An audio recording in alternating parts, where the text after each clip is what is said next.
kV per millimeter. 300 kV per millimeter. So 1 millimeter you can put on 300 kV, but only in laboratory and only at thin films at an insulation with some micrometer, and then you get these high electric field stress. In reality, you have to check, we have a problem of space charges. This we will talk later on this. And you have the volume effect. That means when the thickness of your insulation material will increase, then the breakdown field strength will decrease. Yeah? So, because when the thickness of your insulation will increase and you have a thicker insulation, then there's a risk of impurities will be higher. So, statistically, the risk of impurities will be higher. So, therefore, the breakdown field strength, when the insulation thickness becomes bigger, field strength will become smaller. And actually, that's the reason why for cable, for example, the operation field strength will be about 5 kV per millimeter only. So the operation field strength means the field strength and the inner radius of the cable. And actually, due to the development of better material, of more pure material, actually, then for higher voltage cable, can increase the maximum field strength of a cable up to 15 kV per millimeter. But that's already quite about 15 kV per millimeter.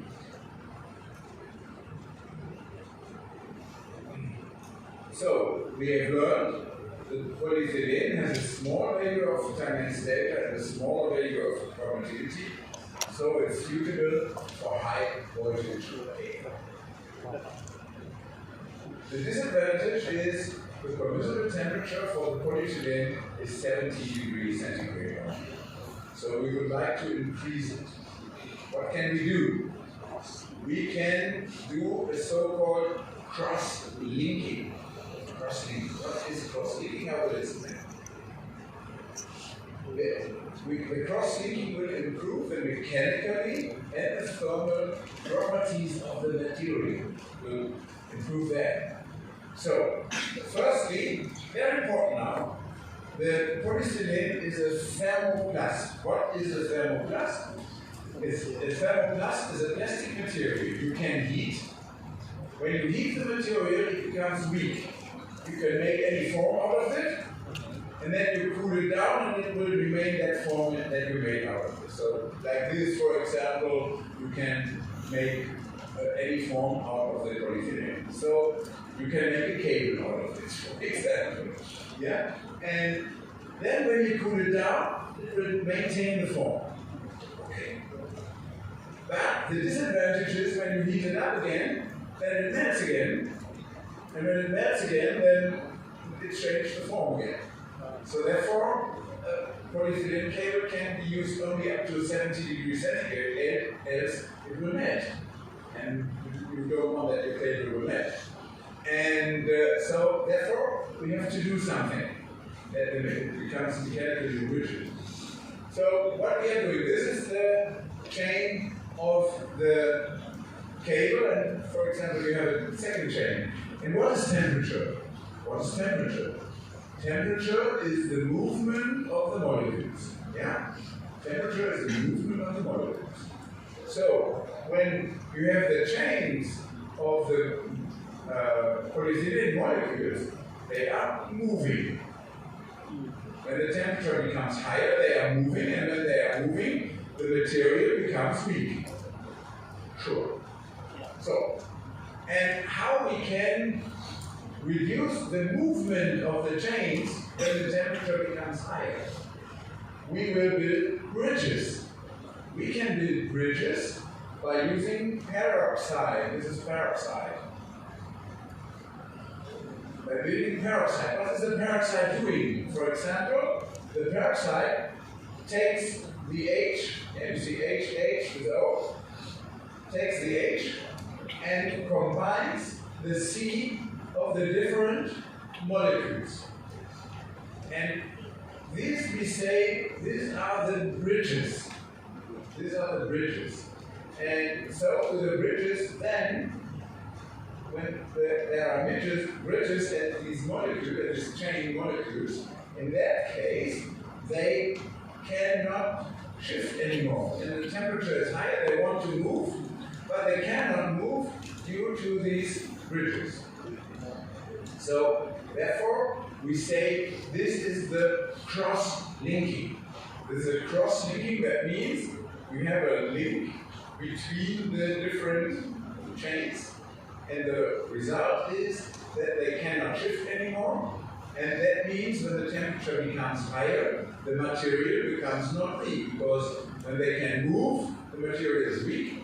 When they cannot move, the material is not weak anymore. Yeah? Okay. But no advantage for us. Disadvantage, what did we want to achieve?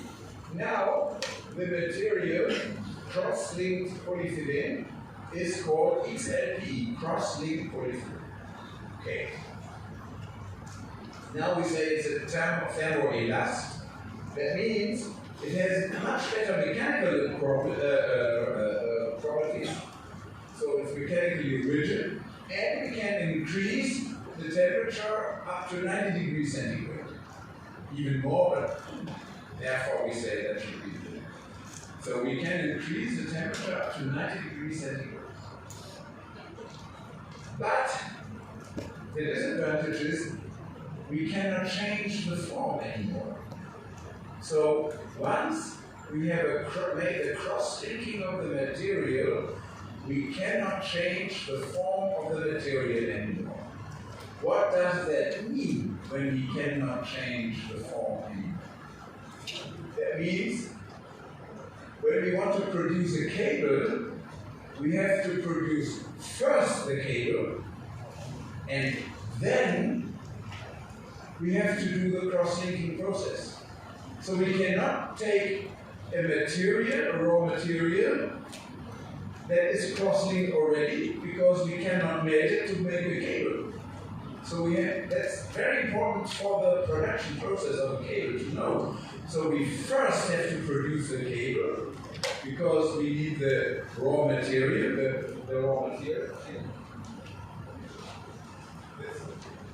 These are the grains. From that you are making the cable, the producing the grains. I will give it to you soon. And you might open it and touch a little bit to have a feeling. But don't let it fall down, because you have to pick up every grain by grain. Be careful. I will give it with another to you. Please wait a little moment. We have first, out of these grains, they are melted, and when we produce the cable, then the cross-linking process has to be made. The cross-linking process will start by using higher temperatures. So we have to apply a higher temperature for a certain time, and then the cross-linking process will start. After the cross-linking process has started, you cannot change the form anymore.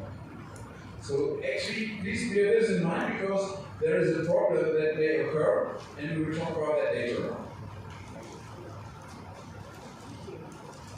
Cross-linking, in most cases is made by peroxide cross-linking. That's the common cross-linking process. That is activated by heat. That is so-called dicobyl peroxide. That as well as some grains like this, and you just add these grains to this material.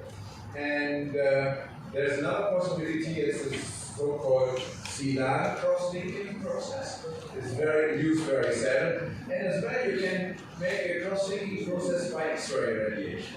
So if you have a cable or something like that, and you want to make it more rigid, you can use X-ray. But the X-ray will make a cross-linking only on a very thin surface. But maybe if you have a polyethylene material and want to make it more rigid, then you can use X-ray. So actually I will skip this picture. However, we add sometimes some voltage stabilization agents. So that is an aromatic oil with a higher permittivity. Okay, we first wanted to have a material with a smaller permittivity, and now we add a very small part, a little oil, with a higher permittivity. What is the reason?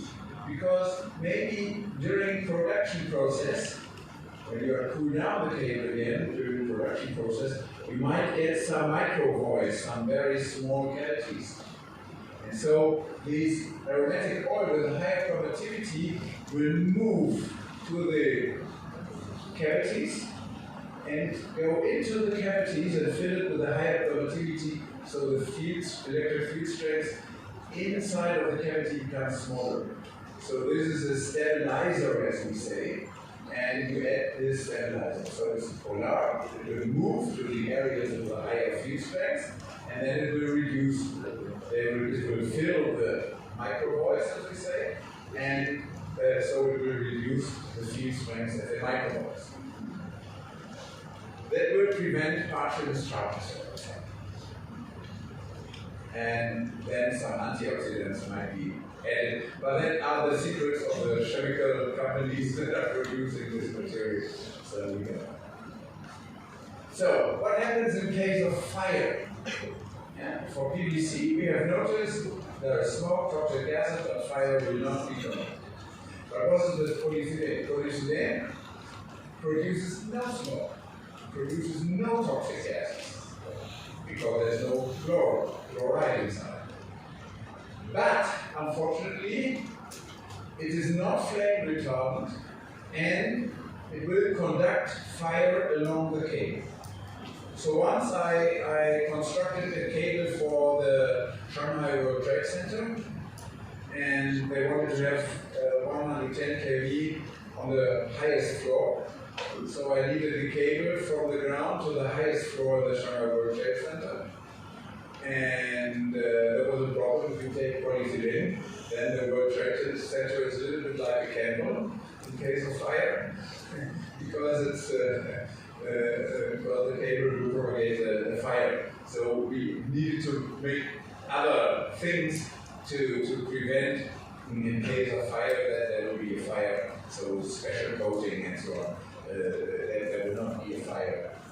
But usually you have, when the cable is inside of the earth, it doesn't matter. So when the cable is inside of the earth, there's no fire. What kind of damage can be inside of the insulation? The damage can be, for example, partial discharges.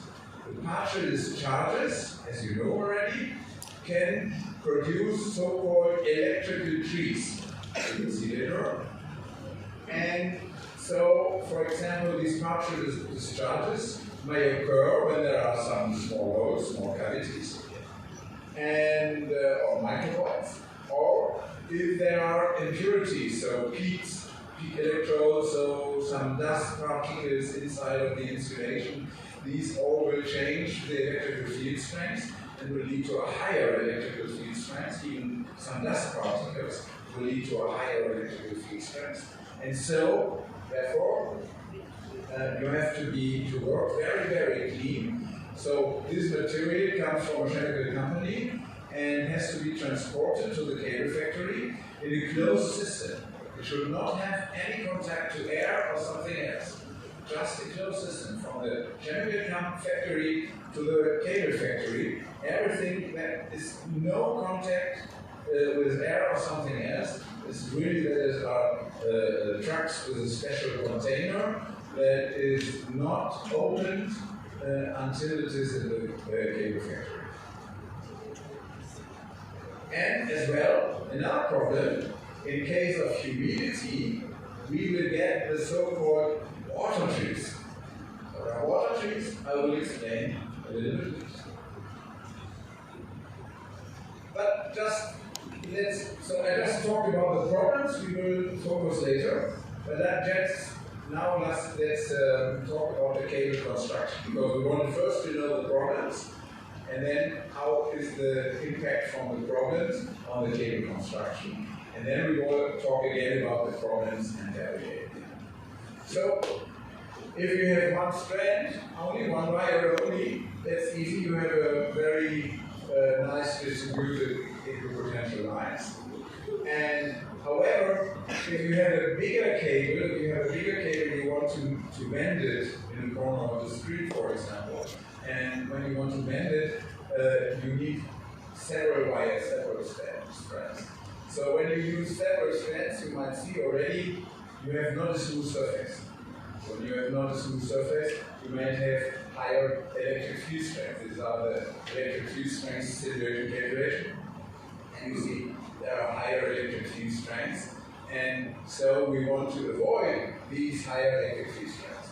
So a cable, conductor, and outer screen and insulation should have a radial symmetric electric field. But in reality, you need several strands. You will not have a smooth surface, so you have not a radial symmetric field. And what are we doing? We have to smoothen the surface, and we have to smoothen the surface by using so-called semi-conducting polyethylene. It's not a semiconductor, so no P and N or something like that. It is just polyethylene with carbon. Polyethylene with carbon, so that is not conducting current, but it will take the potential of the conductor, and we take a coat, a layer of polyethylene with carbon. And then the insulation, and then again is the third layer with polyethylene of carbon. So therefore, I brought here the polyethylene with carbon, and due to the carbon it's a little bit more rigid. So you may open it and feel the different behavior, but be careful that it will not fall down.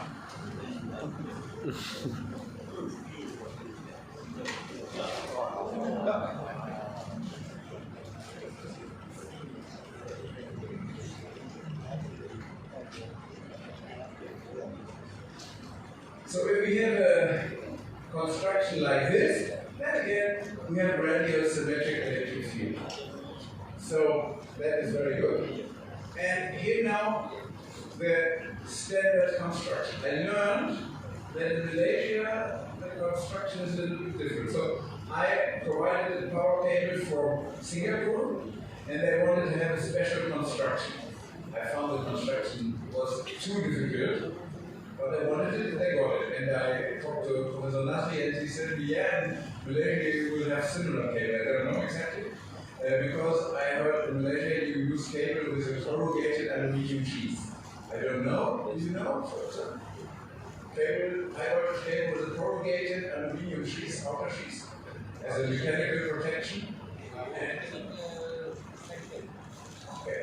So, well, I think it's too difficult actually. It's much, we can make it much easier. Like this, so you have the conductor, then you have the conductor sheet, so the inner semiconducting layer. Then we have the XLPE insulation. Then again, the semiconducting sheet. These three layers, inner semiconducting insulation, outer semiconducting insulation, and outer semiconducting layer, these three layers shall be produced in one process. Very important. You will see. Then you have a conductive creep paper. Why conductive creep paper? Because to take the short circuit current, or when it's not symmetric, then you have this copper screen.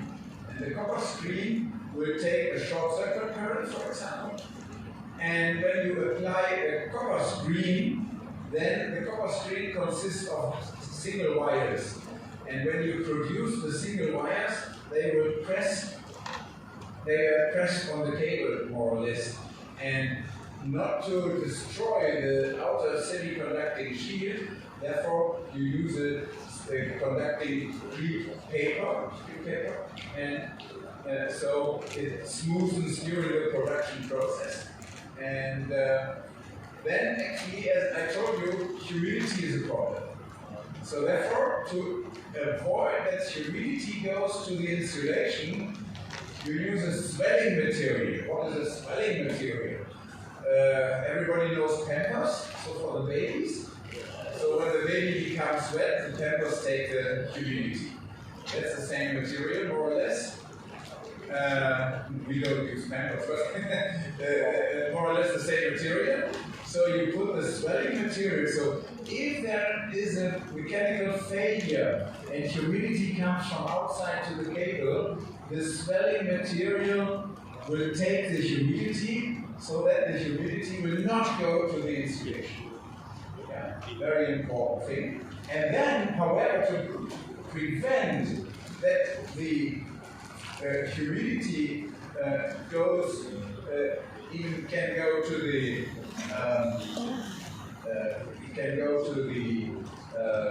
insulation, you will have an aluminium layer. So it's that moisture impervious layer.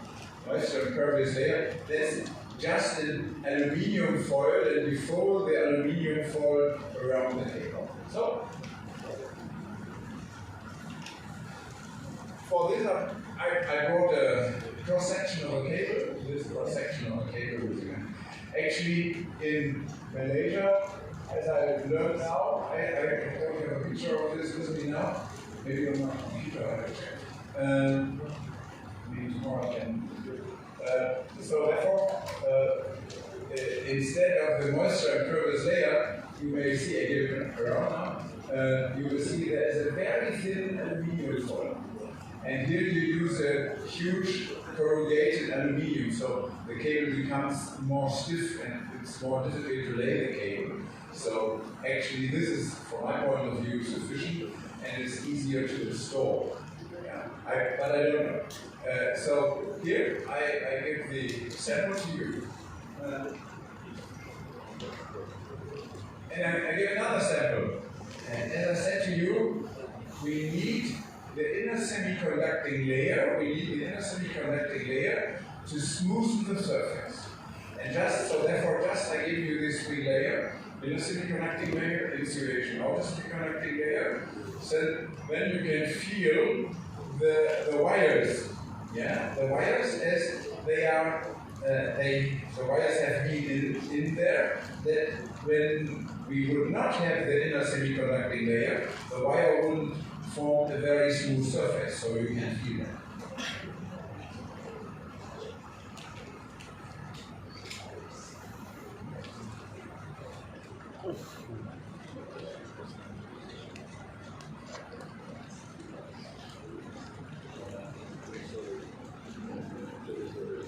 And at the end, we have a high-density polyethylene outer sheath. High-density polyethylene is not cross-linked, but it is really rigid already. Yeah, it is rigid, and you cannot eat that. Don't mix it, and you cannot eat that. Okay. And so as an outer layer, just as a protection, we use a high-density polyethylene. So once again, cable structure, conductor, circular, stranded, compacted. Surface is not smooth. Semiconducting layer is necessary. And as a semiconducting layer is polyethylene with carbon. And then the polyethylene insulation comes. Then again the semiconducting layer. And all three layers have to be produced in one operation. Okay? Questions? Do you have any questions, please? Don't hesitate. Okay, so let's just have a look on a standard German cable. For example, so this is the thickness, the diameter for a cross section of 630 square millimeter. Then I think it was a cable I gave to you, it was 500. The diameter is 30.5. In Germany we say comma instead of point.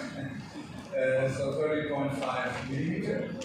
Then you have a taping, as you have seen in the movie, just to smoothen the surface a little bit more. You have a taping, 0.5 millimeter. Then the inner semiconducting layer was 1.7 millimeter. Then the insulation was 18 millimeter. Nowadays, we reduce the insulation thickness to 40 millimeter because the material becomes better in the meantime. And then again, the outer semiconducting layer was 1.5 millimeter. The conductive cream paper 1.4 millimeter. The screen wire was 50 millimeters, 50 square millimeter, 0.8 millimeter as each wire. Then the helix copper tape. It's a tape, copper tape. You just wound around the screen wires. It's just to fix them, to fix the screen wires until the outer other layers are produced. And then the swelling tape, 1.1 millimeter. Then the aluminium tape, as I said, to prevent humidity from outside. And then the outer sheath, that should be a little bit thicker, with 3.4 millimeters. So the complete cable has a diameter of about 89 millimeters. So 89 millimeters, that is that what you are seeing over there. Okay, this is a German standard cable construction, and I think it's quite good. What do we calculate out of these values? We can calculate the capacity of the cable. The capacity of this cable is 0.2 microfarad per kilometer. 0.2 microfarad per kilometer. As much as not so much, we will see later. And it has a characteristic impedance of about 35 ohm. Characteristic impedance, you know? Characteristic impedance? Yeah. So, characteristic impedance, okay. That means the impedance in case of waves. Yeah, the wave is coming. So for example, an overhead line has a characteristic impedance of about 300 ohm. A cable has a characteristic impedance of about 35 ohm. So then you see when there is a lightning in an overhead line, so an overvoltage will propagate along the overhead line. The overvoltage propagates along the overhead line. Then, when the overvoltage arrives at the intersection between the overhead line and the cable, then there's a change of characteristic impedance. What does that mean? The overvoltage due to the lightning will be reflected. So at the interchange between the both material, however, you will nearly double the voltage of the lightning, of the overvoltage of the lightning. So therefore, in the intersection between overhead line and cable, power cable, actually you have to make overvoltage arresters, overvoltage reducer, so to reduce the overvoltage in case of lightning in the overhead line. It's very important. This is due to this characteristic. The conductor resistance is smaller, it's 0.0283 ohm per kilometer. Now we come to the production of the cable. So this is the main part to produce a cable. What is this? This is the so-called cross-head or triple extrusion. What does that mean? These grains you have seen, we are melting these grains in a so-called extruder. We will talk about the extruder later. So then you have the melted material, but as I told you, we want to produce the inner semiconducting layer, insulation, outer semiconducting layer, in one single process. When we want to produce these in a one single process, so we use this crosshead. So the conductor comes here. The conductor is moving like this. Then we have the melted grain of the inner semiconducting layer, they are pushed with a pressure into this canal and will lay over the conductor. Then the melted XLPE grains will be pushed over the inner semiconducting layer, and then the melted outer semiconducting grains will be pushed over the insulation. And this looks quite easy, but in reality it's a little bit more difficult. So this is the heart of each cable factory, actually. So this thing, because you are producing all three layers at the same time. And you can imagine, when the insulation will be thicker than the semiconducting layers, you can do this with different pressure and with a time and so on. So that's quite difficult. Okay, now I have a picture of a cable factory. I have a picture of the cable factory. And let's now see how it works. We'll have a look. So this is the triple extruder head. So here we want to produce the cable. Here we have the three extruder. Extruder means we are melting the grains. So we melt the inner semiconducting grains of the inner semiconducting layer of the insulation of the outer semiconducting. Okay. Then, as you learned already, the cross-linking process shall start after the production process of the cable. And we said as well, to start the cross-linking process, we need heat. So therefore, we have a huge long tube, and this long tube is different heat zone, and you have a hot area, and it becomes cooler and cooler and cooler. And within this tube, the cross-linking process will start. So therefore, we say it's a continuous vulcanization. Continuous vulcanization. So let's start. We have a drum with a conductor rope, and the drum with a conductor rope will go to a so-called storage. I will explain it. Then it will go up. The conductor goes up, and then the conductor goes to the triple head, to the cross head of the triple extrusion, and then after that, the cable, it is black now because of the outer semiconducting layer, goes through the continuous vulcanization tube, and at the end there is a cooling, we can do the cooling with water, and then we put it again on the drum, the cable. This is the cable factory. In former times, how could we bring the heat to start the cross-linking process? How could we bring the heat to the cable? In former times, we use steam, hot steam, because steam is the best material.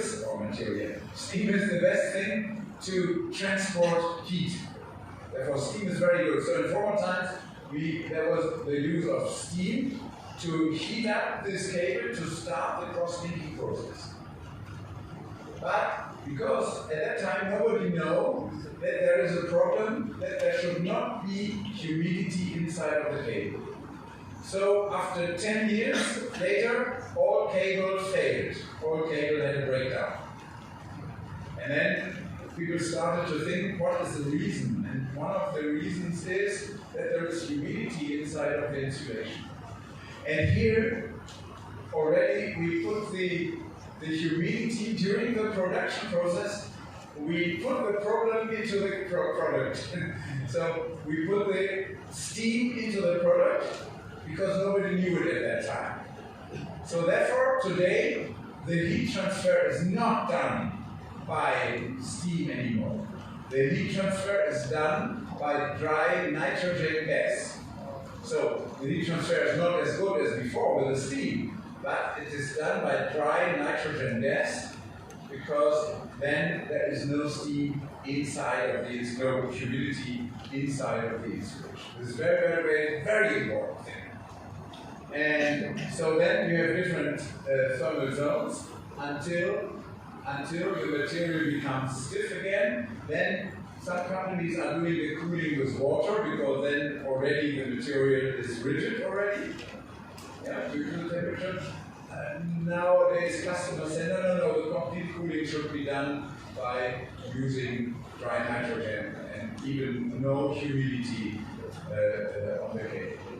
And then you can join the first cell. So, to check it out, to know the length of this CV tube, for example, in our factory was 400 meters. So you have a length of this tube of 400 meters, so a very long tube, 400 meters. But when you have a length of a 400 meter, then how the cable is mechanically supported? The cable is supported only at this point and at this point. And then it will go without any support like this. Because it should not, the cable should not have contact with the wall of this tube. Then it will be damaged. So therefore, you have to control the motor here and the motor here very closely, that they have the same velocity, that the cable really maintains in the same curve, in the same shape. Therefore, the cable will be in this curve, in this shape, and the tension comes just from this motor and from this one. But during the production process, we want to have a continuous vulcanization. Continuous vulcanization. We want to make a continuous vulcanization. So, that means 7 days a week, 24 hours a day. We have to do the production all the way. Once the cable started with the production, we have to continue the process 24 hours as long as we can. So, but, well, when you want to do it 24 hours, the drum with the conductor will be empty. Wow, how can we do this? How can we solve this problem? The drum with the conductor will be empty. So therefore, we have to connect a new conductor. So therefore, we want to stop the movement of the conductor at this place, but we want that the movement of the conductor will continue at this place. So how to do this? For this, we have a storage. The storage, in reality, is made by several of these drums. Just to show it. And one drum can be moved. So we move one drum in this direction. So we store conductor material in this storage.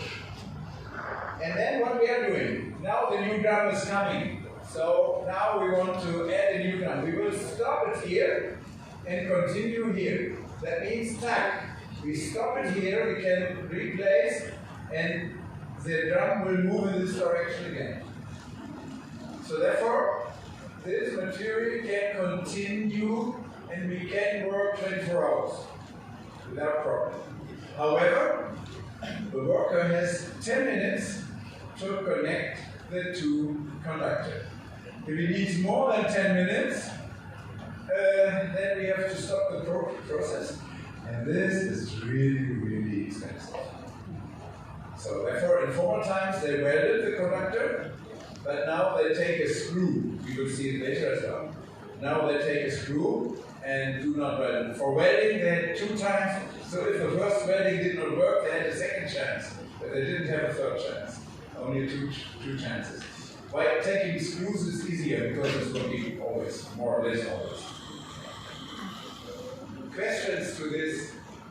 So this is a picture of a complete case factory. Okay, again, in German, it doesn't matter, just to show you, the temperature of the extruder to melt the grains is about 120 degrees. so the cross-linking shall not start. And however, the temperature at this CV tube, the continuous localization tube, is about 300 degrees centigrade at 10 bar, so then the cross-linking process will start. Questions? Well, when you have the CV tube like this, we have a problem because the material will move down because the polyethylene is weak, so it will move down. Okay, we take a pressure of 10 bar that will fix it together, but actually there is a risk that the cable becomes eccentric, not concentric. So to solve this problem, one more time I said already, curing with hot water steam at high pressure, and today curing, so we say curing for cross-linking with dry nitrogen at high pressure as a dry curing, dry cross-linking.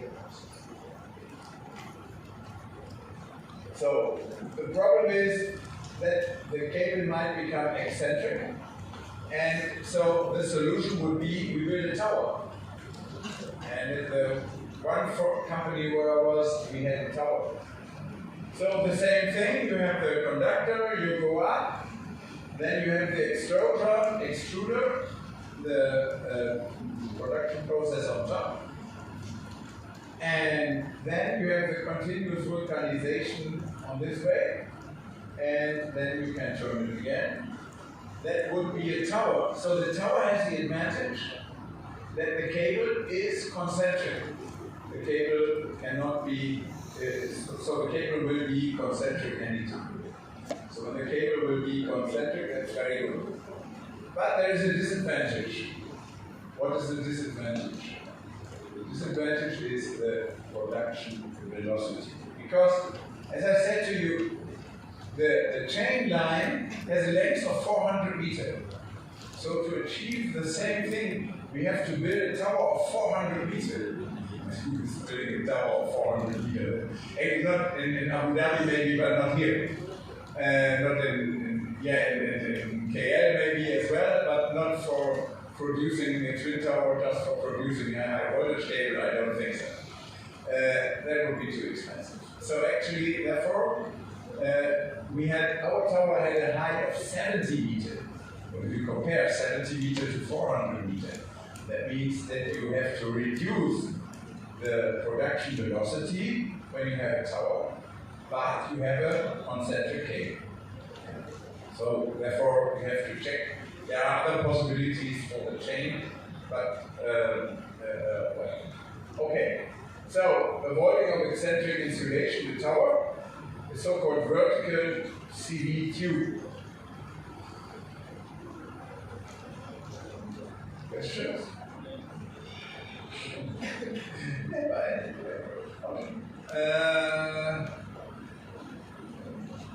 We heat the cable up for the cross-linking process. We heat the cable up for the cross-linking process. And then, however, it should be cooled down. But we have to control the cool down process. Because when it's cooled down too quick, then it shrinks too quick. When it shrinks too quick, then some cavities, some holes may occur. So therefore, you have to control the cooling as well, that there is a homogeneous insulation. Very important. So cavities may occur. And what is after production of the core? We say core, conductor, semiconducting layer, insulation, semiconducting layer. We say this is the core of the cable core. And then actually, during the cross-linking process, inside of the cable insulation are some gases. So you have to wait several days, several weeks, until these gases come out of the cable. So you have to store it in an oven, a huge oven, just to let the gases come out of the cable. we had some customers, they said, no, we need the cable, so just put the cable and build them. And so there were some gases, and the gases came out of the cable, went up when it was laid already in the earth, and then at the end you need some sealing ends, and all the sealing ends were exploded. So wait this time until the gases came out of the cable. The smell is a little bit like almond. You smell it. When you come in a cable factory, it always smells like almond. It's a very nice smell. So, this is the cable construction as you have seen. We have talked about this. So just again, the cable construction, the conductor, outer and inner semiconducting layer, XLPE insulation, and we say we have to apply this in a triple extrusion process. Then conductive tapes and metal screen and an outer sheet. If you want to protect the cable against humidity, you use a swelling material, and as well, if you want to protect it as well against humidity that comes from outside, we use a so-called setup one type, that's an aluminium type. You have seen the aluminium tape. You have seen the aluminium tape in the cable set. That's a radial water barrier. So some pictures again. So you have the screen wires here, and you have the Millikan conductor for a cross section. For example, this is a cross section of 1,600 square millimeter and a cable for 400 kV. So the insulation thickness for 400 kV is about 26.8 millimeters, so quite a lot. Segmental copper conductor, so we say it is a so-called Millikan conductor. These are the grains you have seen, the PE grains and the semiconducting PE grains you have seen. What kind of damages? We have until 12? No, until 1. Until 1. Yeah. Okay. I think we make a little break. It's okay for you? You're tired already? Yeah. You're annoyed already? Yeah. Okay. So we make a small break. 10 minutes.